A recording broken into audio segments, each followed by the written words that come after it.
Salam, saya Dr. Wilda.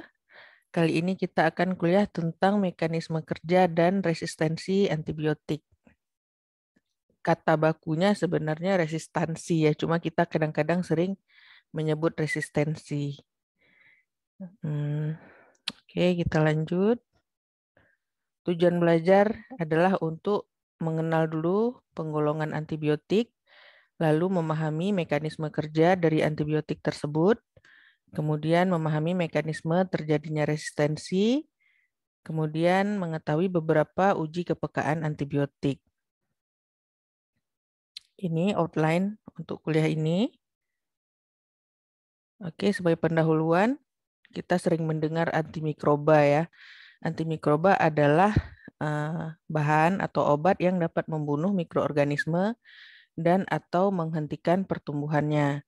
Antimikroba ini ada banyak menurut mikroorganismenya, ada antibiotik yang menghambat atau menghentikan pertumbuhan bakteri, kemudian ada antivirus, anti jamur, anti parasit.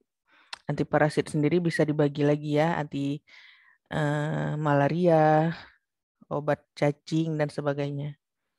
Sifat yang diinginkan dari antibiotik itu ada beberapa. Yang pertama adalah toksisitas selektif, artinya dia hanya menargetkan sel patogennya, tidak mengintervensi atau tidak merusak sel host atau sel orang yang diinfeksi. Kemudian bersifat bakterisidal, artinya kerusakannya, kematiannya itu irreversible. Kemudian tidak menyebabkan resistensi, tidak menyebabkan alergi, tidak menimbulkan efek samping yang merugikan, tetap aktif dalam plasma, cairan tubuh, eksudat, dan sebagainya. Kemudian larut dalam air dan stabil, sebagaimana kita tahu bahwa tubuh manusia itu sebagian besar tersusun oleh air ya. Kemudian cepat mencapai level bakterisidal dalam tubuh dan bertahan untuk jangka waktu yang lama sehingga pemberiannya tidak perlu terlalu sering. Kemudian memiliki spektrum yang luas. Spektrum itu artinya dia bisa menghambat pertumbuhan bakteri gram positif, gram negatif, bakteri atipik, termasuk juga mungkin bakteri anaerob, bahkan ada beberapa antibiotik yang memiliki aktivitas anti plasmodium misalnya ya. Jadi semakin banyak yang bisa dihambat, itu spektrumnya semakin luas. Sumber antibiotik itu bisa disintesis secara kimia maupun diisolasi dari mikroba, seperti antibiotik yang ditemukan pertama itu ya, penisilin, diisolasi dari jamur penicillium, di mana dengan konsentrasi yang rendah dapat menghambat pertumbuhan mikroba yang lainnya. Oke, ini penggolongan antibiotik. Untuk memudahkan belajar, antibiotik itu dapat kita bagi ke dalam dua kelompok besar. Yang pertama, antibiotik golongan beta-laktam, di mana strukturnya dia memiliki cincin beta-laktam ya. Kelompok ini terdiri atas penisilin yang nanti terbagi lagi, kemudian ada beta-laktam yang dikombinasikan dengan beta-laktamase inhibitor. Nah, jadi ada bakteri yang menghasilkan enzim yang dapat merusak cincin beta-laktam yang dimiliki oleh antibiotik. Nama enzim tersebut enzim beta-laktamase. Jadi seperti antibiotik ampicillin, sulbactam, amoxicillin, clavulanat. Yang antibiotiknya itu adalah ampicillin dan amoxicillin. Sedangkan sulbactam dan clavulanat tersebut merupakan inhibitor enzim beta-laktamase yang dihasilkan oleh bakteri untuk merusak cincin beta-laktam pada antibiotik. Ada lagi seperti cefoperazone sulbactam, ya, piperacillin tazobactam. Jadi ada banyak juga yang antibiotik kombinasi ini. Kemudian ada Cefem, parenteral dan oral, ada monobactam, ini antibiotiknya Astreonam, kemudian ada Penem seperti Carbapenem. Ya, di luar kelompok pertama, antibiotik yang lain semuanya masuk ke kelompok kedua, yaitu antibiotik non-beta-laktam. Nah, yang kelompok pertama tadi semua bekerja merusak dinding sel ya. Jadi semuanya bersifat bakterisidal. Pada kelompok kedua ini ada beberapa antibiotik yang bersifat bakteriostatik, artinya dia hanya menghentikan metabolisme mikroba, jadi tidak membunuh. Ini yang saya merah-merahkan ya. Nah, bedanya kalau bakterisidal itu kerusakannya irreversible, jadi bakterinya mati ya. Kalau bakteriostatik, dia menghambat pertumbuhan dan multiplikasi sel. Namun, sifatnya itu reversible. Kalau paparan antibiotiknya sudah hilang, bakteri dapat bertumbuh kembali. Ini contoh antibiotiknya ya. Ada beberapa misalnya clindamycin itu ya pada dosis yang lebih tinggi dapat menimbulkan efek bakterisidal juga. Jadi beberapa yang bakteriostatik ini jika dosisnya dinaikkan sifatnya menjadi bakterisidal.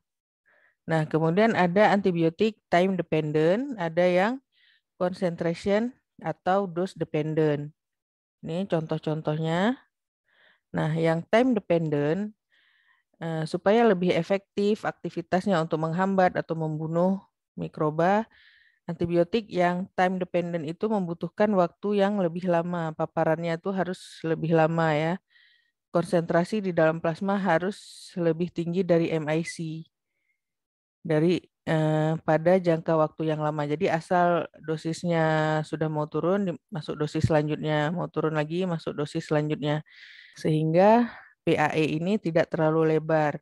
Kalau PAE ini terlalu lebar dapat menimbulkan resistensi ya. Kumannya itu akan membuat dirinya menjadi resisten. Selanjutnya yang dose dependent atau concentration dependent itu konsentrasinya harus tinggi. Semakin tinggi dosisnya itu semakin bagus. Pemberiannya tidak perlu terlalu sering seperti antibiotik yang time dependent. Ini adalah struktur sel bakteri ya secara umum, walaupun kita harus tahu juga ada perbedaan dinding sel ya antara bakteri gram positif dan bakteri gram negatif. Ini ada bakteri beberapa yang punya kapsul ya. Kemudian yang biru ini cell wall, kemudian ada cytoplasmic membrane, kemudian ada ribosom. Beberapa antibiotik bekerja pada ribosom ini. Ribosom terdiri atas 2 subunit ya. Kalau pada bakteri itu 70S, ada subunit 50, ada subunit 30. Jadi bukan penjumlahan. S ini adalah Squareberg ya. Kemudian ini adalah cadangan bahan makanan ya seperti granula metakromatik yang dimiliki oleh beberapa bakteri. Ini ada pili, ada flagel, dan ada outer membran ini yang hanya dimiliki oleh bakteri gram negatif. Kita masuk ke mekanisme kerja antibiotik. Ada 5 di sini. Yang pertama mempengaruhi sintesis dinding sel, membran sel, menghambat sintesis protein, mengganggu DNA, dan antagonis metabolik. Yang pertama mempengaruhi dinding sel. Nah, di sini sebagai contoh ada penisilin dan cefalosporin yang merupakan antibiotik beta-laktam. Keduanya akan berikatan dan menghambat enzim transpeptidase yang diperlukan untuk sintesis peptidoglikan, sehingga dinding sel tidak dapat terbentuk dan sel itu akan lisis. Ya, sel akan mati. Nah, itu yang kedua mempengaruhi fungsi membran plasma. Di sini contohnya ada antibiotik polymyxin dan ini ada antijamur polyen yang berikatan pada fosfatidil etanolamin ya. Kemudian merusak membran sel. Kalau yang polyen ini berikatan pada sterol sehingga sel menjadi bocor kemudian menimbulkan efek bakterisidal. Oke, selanjutnya menghambat sintesis protein. Di sini terjadi di ribosom ya. Jadi setelah ditranskripsi, RNA akan ke ribosom untuk melakukan translasi. Nah, ada antibiotik yang bekerja pada ribosom 30S, ada yang di 50S. Ini contoh-contoh antibiotiknya, sehingga protein tidak dapat terbentuk, pertumbuhan sel terhambat, dan sel tidak bisa berproliferasi atau bermultiplikasi. Nah, kemudian ada juga antibiotik yang mengganggu fungsi DNA. Di sini contohnya yang sering kita dengar mungkin rifampicin dan quinolone ya. Nah, rifampicin ini akan menghambat enzim DNA dependent RNA polymerase sehingga DNA tidak dapat ditranskripsi menjadi RNA. Sintesis protein tidak dapat terjadi ya. Kemudian kalau quinolon ini dia menghambat enzim DNA girase yang berfungsi untuk mengurai kekusutan DNA supaya bisa ditranskripsi dan seterusnya ditranslasi. Jadi di sini tidak bisa terjadi sintesis protein pada akhirnya ya. Oke, ini yang terakhir cara kerja sebagai antagonis metabolik. Kita tahu bahwa DNA itu membutuhkan asam folat ya untuk pembentukannya yang menggunakan substrat para amino benzoik acid. Nah, di sini ada sulfonamid yang merupakan analog molekulnya dengan PABA ini sehingga sulfonamid menggantikan tempatnya PABA sehingga asam folat tidak dapat dimetabolisme, selanjutnya tidak dapat terjadi pembentukan DNA. Jadi selnya terhambat ya, metabolismenya nggak bisa tumbuh, nggak bisa berkembang. Oke, jadi itu adalah mekanisme kerja dari antibiotik. Baik, kita lanjutkan.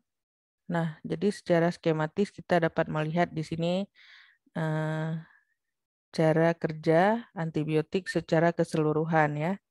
Dari sintesis asam folat untuk pembentukan DNA yang dihambat oleh sulfonamid dan trimetoprim ya. Kemudian ada yang bekerja untuk menghambat transkripsi. Di sini ada quinolon dan rifampisin.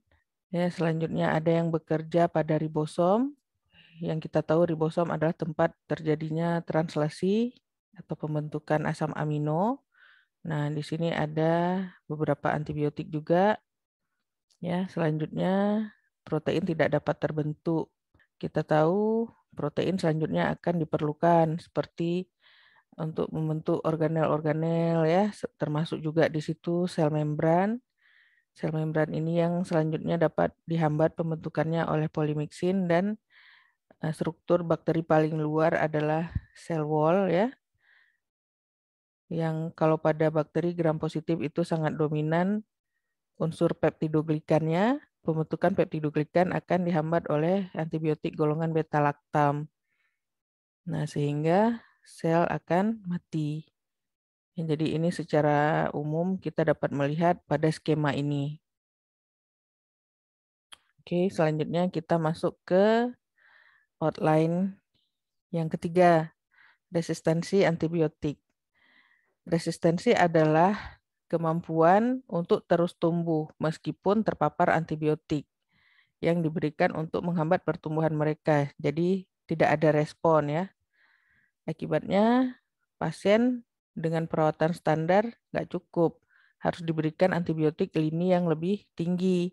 Infeksinya terus berlanjut dan dapat menyebar ke orang lain. Bisa ditransmisikan ke lingkungan rumah sakit. Ya, jadi akan sangat merugikan kalau ada resistensi antibiotik. Oke, ini adalah sejarahnya resistensi antibiotik ya. Kita tahu bahwa dulu sekitar tahun 40-an ini ditemukan antibiotik penisilin. Semua klinisi itu sangat gembira ya karena menyangka wah penyakit infeksi bukan masalah lagi.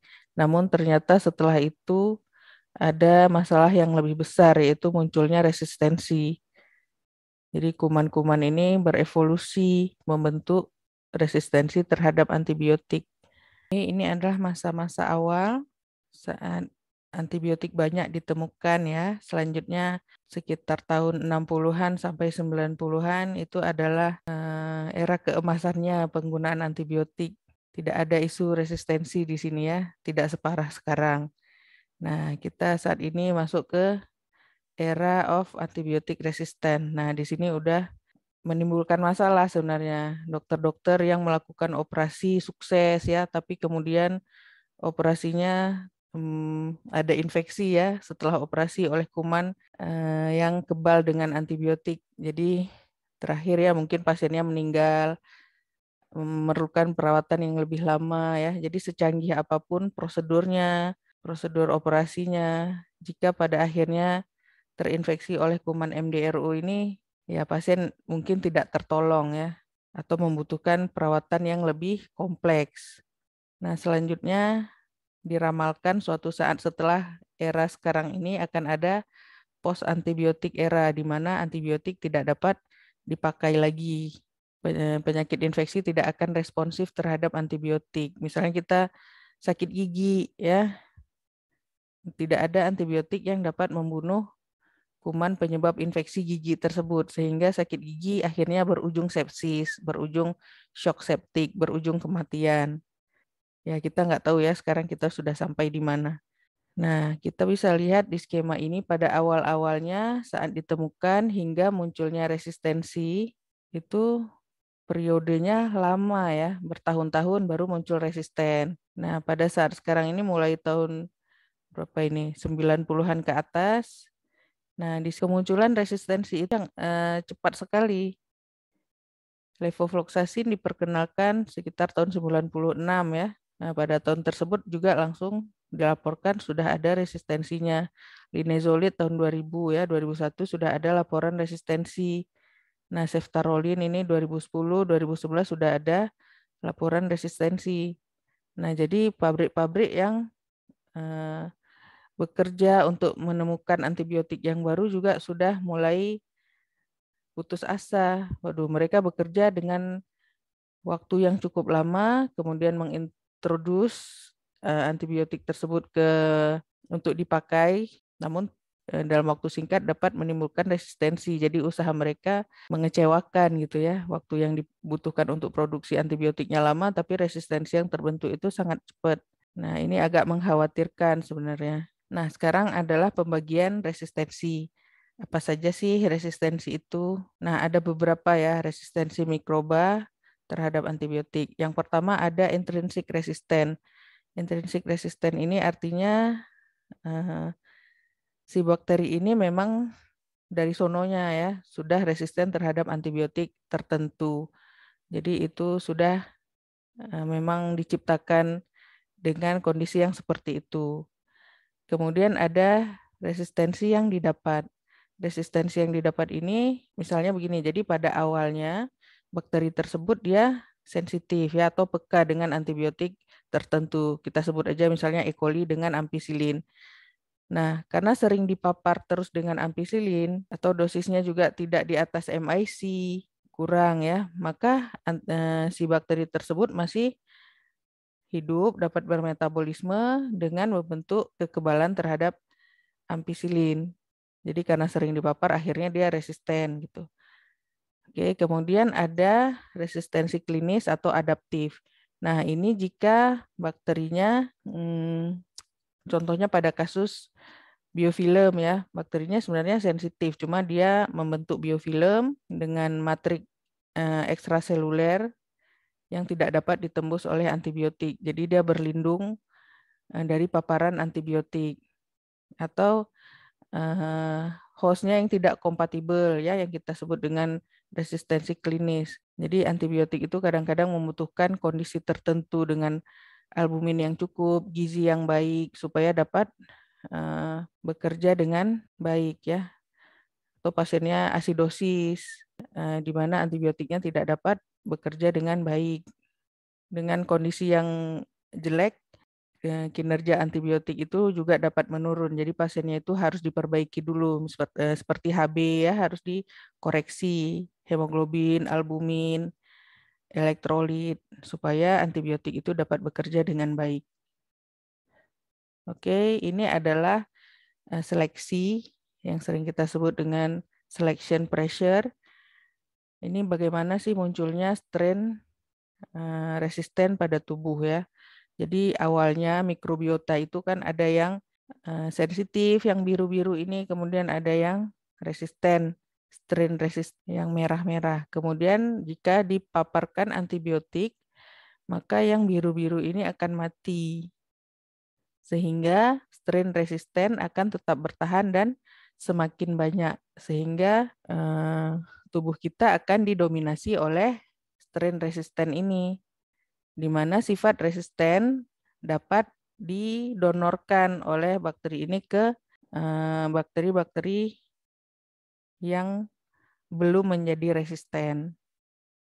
Nah, ini adalah beberapa contoh bagaimana resistensi antibiotik ini dapat tersebar ya. Misalnya ini dari pasien rumah sakit, pasiennya pulang, bisa membawa pulang kuman resisten itu ke komunitas. Kemudian ini dari peternakan ya, di mana hewan-hewan ini mendapatkan antibiotik sebagai suplemen makanannya dan terjadilah seleksi di dalam tubuhnya. Dan kemudian bakteri-bakteri resisten ini dapat menyebar ke manusia. Oke, kita lanjut ke outline yang ketiga. Mekanisme resistensi antibiotik. Jadi di sini ada beberapa cara. Yang pertama, penurunan permeabilitas sel. Yang kedua adalah inaktivasi enzim. Selanjutnya modifikasi reseptor dan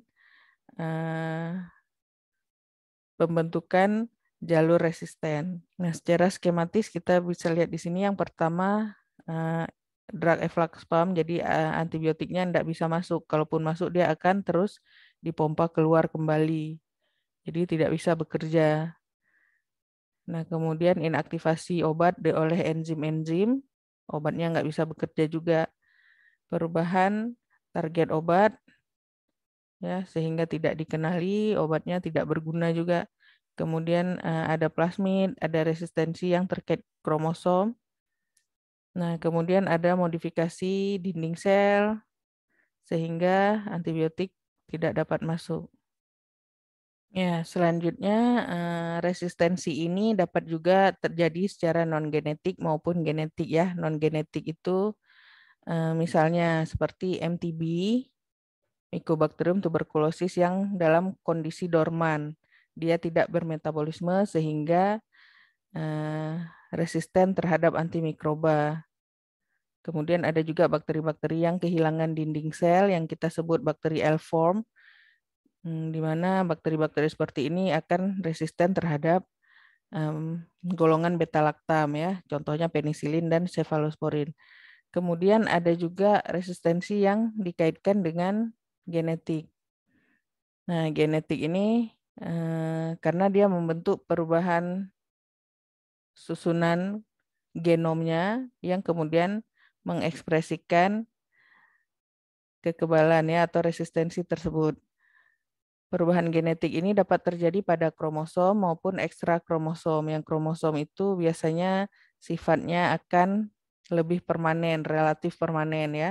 Kalau yang ekstra kromosom biasa dikode oleh plasmid, di mana sifatnya itu bisa berganti. Jika dia tidak membutuhkan sifat resistensi, maka sifat resistensi itu akan hilang. Resistensi kromosom terjadi karena mutasi pada struktur genom bakteri ya, yang seperti karet gelang kusut ini. Misalnya,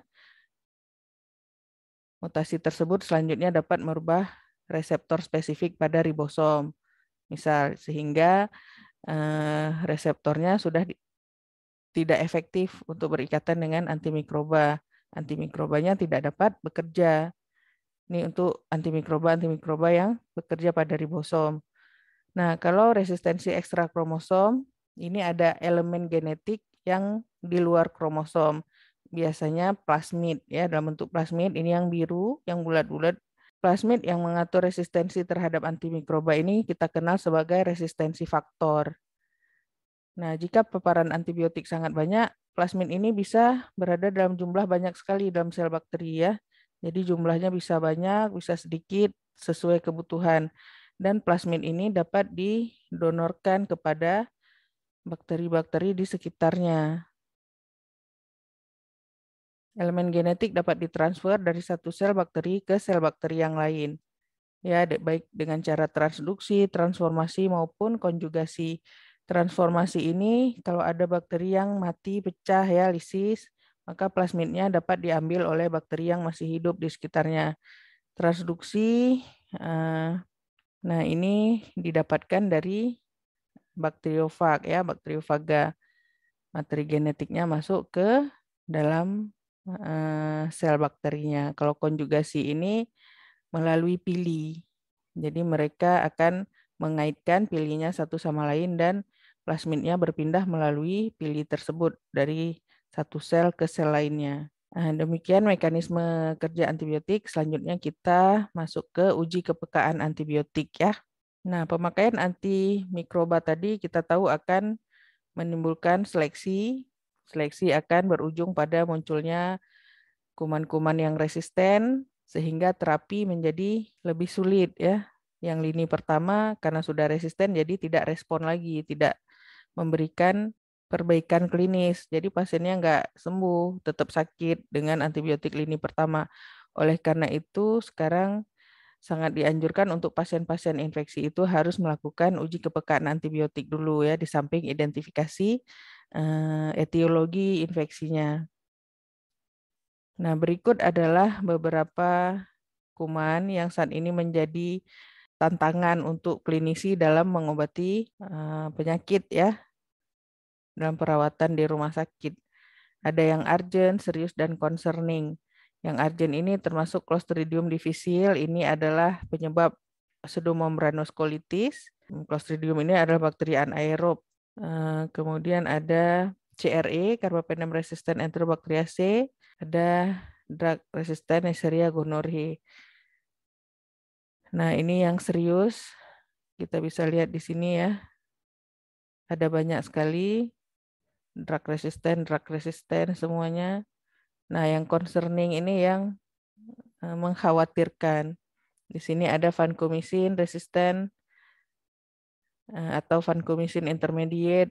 Ada yang heterogeneous vancomycin intermediate Staphylococcus aureus ya. Kemudian ada erythromycin resistant grup A Streptococcus, clindamycin resistant grup B Streptococcus. Kita tahu bahwa sebenarnya Streptococcus ini dia cenderung sensitif terhadap semua golongan antibiotik ya yang diujikan untuk Streptococcus tentunya. Karena setelah obat-obat ini yang mengkhawatirkan ini tidak ada pilihan obat lain seperti Staphylococcus ya. Vancomycin itu yang pilihan untuk MRSA, tapi sekarang mereka sudah kebal juga dengan vancomycin.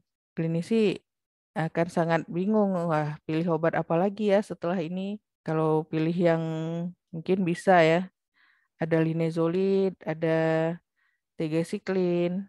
Kalau linezolid itu bakteriostatik ya. Kalau tigecycline itu spektrumnya sangat luas, jadi mungkin efek yang ditimbulkan juga akan mengkhawatirkan seperti kekhawatiran yang ditimbulkan oleh kuman resisten tersebut.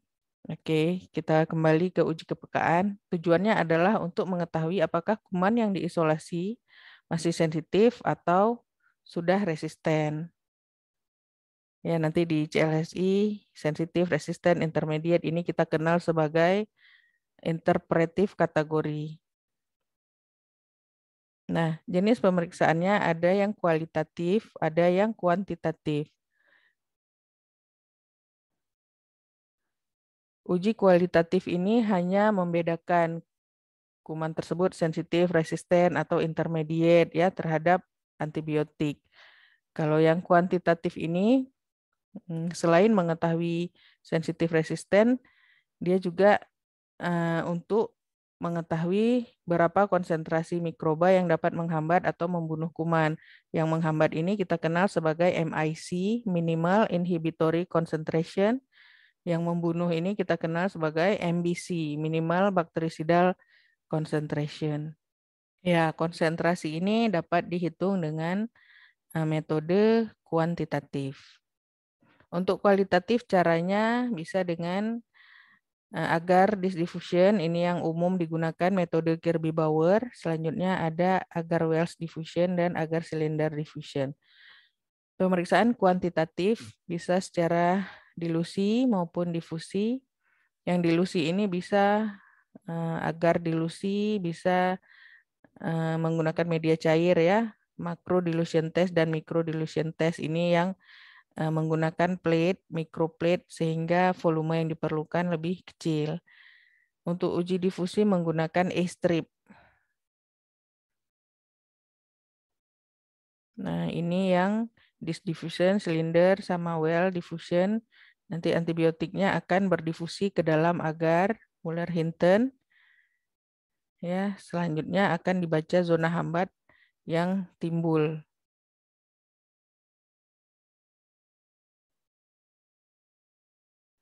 Nah, ini yang bening-bening ini adalah zona hambat ya. Diameternya nanti disesuaikan dengan panduan. Apakah dia masih sensitif atau sudah resisten. Nah, untuk prosedurnya ini standar ya, sudah ada prosedur seperti Kirby-Bauer itu harus menggunakan media Muller-Hinton. Untuk kuman-kuman fastidius, media tersebut perlu ditambahkan darah. Ya, untuk plate standar yang kecil maksimal dapat digunakan 6 dis. Untuk yang besar ini yang 15 cm diameternya dapat digunakan 12 dis maksimal. Menggunakan suspensi bakteri setara dengan setengah McFarland. Bakterinya juga umurnya itu harus fresh ya, 18-24 jam inkubasi. Jangan bakteri sudah diinkubasi 1 minggu kita gunakan untuk uji kepekaan, nanti hasilnya bisa salah. Nah, untuk pembacaannya sendiri itu juga inkubasinya tidak boleh terlalu lama ya, sekitar 18-24 jam. Oke, untuk metode dilusi yang kualitatif, nah di sini menggunakan media cair dengan prinsip pengencerannya setengah ya, setengah-setengah atau two-fold, kelipatan 2. Jadi misalnya pada well pertama itu diberikan antibiotik 10 gram misalnya yang kita uji ya. Selanjutnya pada well kedua adalah 5 gram, 2,5, 1,25. Ya, jadi diencerkan setengah kalinya. Nah, untuk uji kepekaan ini harus dipastikan bahwa kuman yang digunakan itu berasal dari koloni yang murni. Jadi tidak bercampur. Kalau bercampur nanti hasilnya bisa resisten semua ya, atau salah hasilnya. Nah, diambil dari koloni yang terpisah untuk membuat suspensinya yang setengah McFarland tadi. Standar menurut CLSI, metode agar diffusion Kirby-Bauer menggunakan medium Muller-Hinton, inokulum kuman setengah McFarland atau setara dengan 1,5 kali 10⁸ sel kuman per mililiter. Nah, ini contoh-contoh antibiotik yang dapat digunakan. Di sini menggunakan berapa ini? Penisilin, tetrasiklin, chloramphenicol, eritromisin ya, inkubasi pada suhu 35 derajat selama 16 sampai 18 jam. Nah, ini adalah kekeruhan setengah McFarland ya. Kalau mau dibuat sendiri, nah ini seperti mencampurkan barium kloride 0,05 ml dengan asam sulfat 9,95 ml. Maka kekeruhan yang timbul adalah setengah McFarland atau setara dengan 1,5 kali 10⁸. Kalau dengan mata terlalu subjektif ya mungkin tidak sama satu orang dengan orang kedua menilai suatu kekeruhan. Kekeruhan ini dapat dibaca menggunakan turbidometer atau spektrofotometer ya supaya lebih objektif.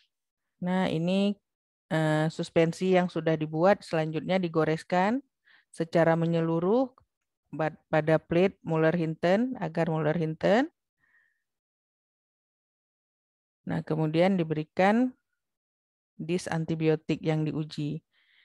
Nah, ini pengerjaannya harus secara aseptik. Antara satu dis dengan dis yang lain itu ada ketentuannya ya. Minimal jaraknya itu 24 mm. Tapi seringnya kita sebut 2,5 cm kira-kira ya. Selanjutnya diinkubasikan untuk kuman yang tidak fastidius 16-18 jam, tapi untuk kuman yang fastidius inkubasinya bisa sampai 24 jam. Baru dibaca zona hambat yang terbentuk, kemudian diinterpretasikan sesuai dengan panduan pada CLSI. Ya, kita menggunakan panduannya CLSI. Ya, sebenarnya ada beberapa panduan yang lain. Cuma kalau di Indonesia itu umum CLSI yang dipakai. Ini seperti yang kita bahas sebelumnya. Kalau koloni yang digunakan tidak murni, ini mungkin ada 2 koloni, koloni A, koloni B, tetap dipaksakan untuk dilakukan uji kepekaan, bisa timbul seperti ini, tidak terbentuk zona hambat. Jadi seakan-akan resisten semua. Namun setelah dimurnikan, ada isolat A, ada isolat B. Nah, kita baru bisa lihat di sini, oh ternyata isolat A itu sensitif terhadap antibiotik E dan C. Isolat B itu peka terhadap antibiotik A dan B. Jadi kemurnian koloni yang dibuat untuk suspensi itu sangat penting, ya. Pure plate itu harus ada, tidak boleh dibuat dari koloni yang bercampur. Nah, ini adalah CLSI. Di sini kita lihat Enterobacteriaceae. Kita di sini menggunakan zone diameter dengan cara difusi, ya. Contohnya di sini ada ampicillin. Enterobacteriaceae itu yang sering kita kenal misalnya E. coli. Nah, untuk E. coli yang diuji menggunakan di 10 mikrogram ampicillin, itu interpretasinya jika zona hambat yang terbentuk di atas atau sama dengan 17 mm, maka isolat tersebut sensitif ya terhadap ampicillin. Nah, jika kurang atau sama dengan 13, berarti dia resisten. Jika di antaranya, maka disebut intermediate. Nah, kira-kira seperti itu ya. Membacanya bisa menggunakan kaliper, jangka sorong, atau penggaris. Nah, ini yang metode E-strip. Jadi menggunakan strip yang sudah ada konsentrasinya di sini. Kita bisa lihat, oh ternyata di sini MIC-nya adalah 0,19. MIC ini adalah konsentrasi yang menghambat pertumbuhan mikroba. Ini yang diuji adalah trimethoprim terhadap strain Xanthoma maltophilia. Trimethoprim sulfamethoxazole. Nah, ini kalau di plate-nya diletakkan seperti ini. Ini adalah metode kualitatif dengan cara difusi. Jadi, kandungan antibiotik yang ada di dalam strip ini akan berdifusi ke dalam media pertumbuhan kumannya. Media standar untuk uji difusi adalah Muller-Hinton ya. Untuk kuman Fastidius, Muller-Hinton memerlukan suplemen darah. Ini untuk uji dilusi. Ini yang standar ya, setengah kalinya. Antibiotiknya yang diencerkan setengah kalinya. Di sini misalnya 32, tadi di sini 16, di sini konsentrasinya 8, terus 16, demikian seterusnya. Sementara komposisi yang lain sama ya. Ada TSB, trypticase, soy broth, ini media cair. Kemudian ada inokulum bakterinya. Nah, ini yang makrodilusi menggunakan tabung-tabung yang besar yang bisa dilihat, dinilai kekeruhannya dengan mata ya. Kalau yang mikroplate tadi kita perlu alat yang bisa membaca kekeruhannya karena kadang susah juga melihat dengan menilai dengan mata ya. Nah, ini yang di plate. Ini keruh, di sini bening. Yang bening ini sudah terhambat pertumbuhannya. Ya, di sini kita dapat melakukan lagi penanaman pada media padat. Ini dari yang bening pertama dan selanjutnya untuk menentukan konsentrasi hambat dan konsentrasi bunuhnya, MIC dan MBC-nya. Nah, jadi seperti ini. Ini ada 6 plate, ada 6 tabung. Ya, tabung keempat itu sudah menunjukkan tidak ada pertumbuhan. Ini kita tanam ke plate agar. Nah, ternyata tabung yang keempat ini masih tumbuh 7 colony forming unit. Berarti dia tidak terbunuh, kumannya itu hanya terhambat pertumbuhannya. Yang tabung kelima ini tidak ada pertumbuhan, berarti sudah terbunuh kumannya sehingga nggak bisa ditumbuhkan lagi. Nah, jadi di sini kita bisa mengatakan bahwa MIC untuk antibiotik yang diuji ini adalah 8 mikrogram ya. Misalnya, kemudian yang MBC-nya adalah 16 mikrogram per mililiter. Demikian kuliah kita kali ini, semoga bermanfaat. Salam, sampai ketemu lagi.